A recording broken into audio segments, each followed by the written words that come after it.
Alright, guys, so I'm going to be doing a review of Rick and Morty versus Cthulhu. This is another comic that I got. This is not from Chris. He did tell me that, the next comic haul is coming sometime this week. I don't know when, but looking forward to it, bro, if you're watching. Anyway, so, Rick and Morty versus Cthulhu. Now, bit of disclaimer. I know some people have said, you've talked about, your displeasure with Rick and Morty. Why are you reviewing a Rick and Morty comic? Well, the show I've dropped off since Season 3, because it just became so fucking mean-spirited and also just gross humor. I just kind of lost interest. But I will say that I think a lot of the Rick and Morty... I was very pleased with Jim Zub's Rick and Morty versus Dungeons and Dragons sequels, 1 and 2, and also the one-shot that focused on Mr. Meeseeks. And when I heard that Zub was going to be doing a Rick and Morty versus Cthulhu comic, I was like, oh, cool! I really like Lovecraft. I really like Lovecraftian stuff, and to have it battle Rick and Morty, it makes a lot of sense. This crossover makes sense. Also, H.P. Lovecraft's in public domain. Anyone can do it. Anyone. Anyway, so Rick and Morty versus Cthulhu. This is a 4-part comic that recently got put into trade. And what is Rick and Morty versus Cthulhu? The comic begins with Rick and Morty coming back from an adventure, and they discover that Cthulhu is leaking its influence into their universe. So Rick, terrified at the thought of, a overbranded crossover is a bad idea, he basically goes to the universe of Lovecraft to battle and kill his way all the way to Cthulhu. Even though us Lovecraft nerds know that that Cthulhu's only a priest, and while he is powerful, he has nothing on some of the other outer gods. But I digress. This comic also hammers home the fact that they bring up the fact multiple times that H.P. Lovecraft should not be his work is cool, but the man himself is a racist piece of shit, and he better be rotting in hell. And I find no problem with that. I know a lot, and allow me to give my 2 cents on why people love Lovecraft work but not Lovecraft himself. I think it's because it's not the same thing with some other authors. I'm not going to name any, but I'm just going to say this person created Barry Plopper, a book that rhymes with Barry Plopper. Now, the reason why I think people latch on to H.P. Lovecraft and not... And yes, there is stigma with Lovecraft's work.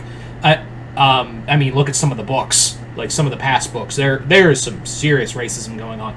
But the reason why I think we are more comfortable with it as a society is because Lovecraft's been dead for over 100 years. It's not like he's going on Twitter and posting about, making posts that make no sense. And also, I have no doubt in my mind that H.P. Lovecraft would, probably subscribe to some really horrible people out there on social media.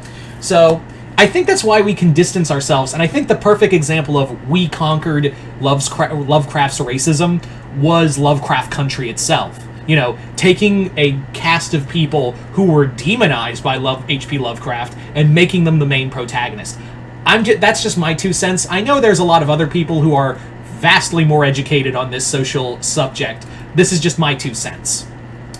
But getting back to the comic. So, Rick and Morty go into the Cthulhu-verse, a.k.a. somewhere in a nameless town in Massachusetts, and proceed to fight their way through various deities. They encounter the Color Out of Space, the Whisper in Darkness, all of these classic characters. And honestly, for a 4-part comic, this is a 4-part issue. It actually tells a very concise story. It doesn't feel like, oh shit, we've run out of issues. Let's wrap this shit up. It actually tells a very concise story that is, moves at a very good pace, and pacing with these miniseries, especially in these crossovers and miniseries in general, I've always talked about this, is that a lot of miniseries have this problem where they just wrap up too fast. They wrap up too fast after dicking around for so long. They really just don't have a like a legit plan in any way, shape, or form to like solve the issue unless it's like MacGuffin their way out of it. And Rick and Morty is guilty of that, I will not lie. And what I also like about Jim Zub's work on Zub's work on Rick and Morty is that unlike the showrunners for the cartoon, he actually calls out Rick and Morty and brings out the hypocrisy of the show. Like, he brings that up in very clever ways. He did that in the Dungeons and Dragons crossover. He does that here. So that's really cool. I really do like that. It also shows that Zub really knows his Lovecraft. Like, there's stuff in here that is referenced that I was like, oh, that's a niche reference right there. It's very much it should have been called Rick and Morty versus H.P. Lovecraft rather than Cthulhu, but Cthulhu rolls off better.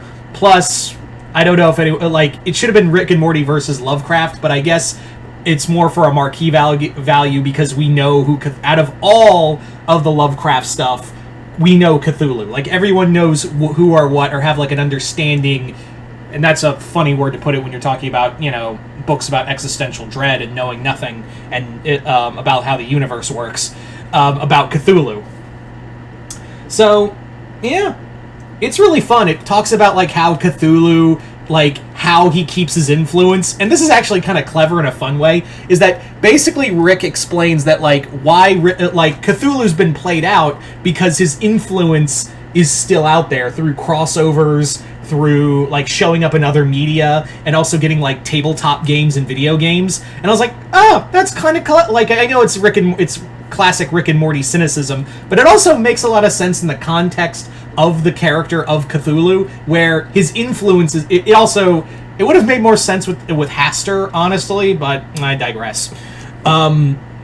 Cthulhu, his whole thing is that he influences others through different means, and throughout time, mankind has evolved. So it would stand to reason that a being that influences humanity would use other means through media to keep its influence fresh. And I was like, that's clever. I also like how the book ends. I'm not going to spoil the ending, but it's a nice reference to the show itself. So, do I recommend Rick and Morty versus Cthulhu? Yeah. Even if you have dropped off Rick and Morty, I know a lot of my subscribers on here have told me that, like, yeah, I've dropped off of Rick and Morty.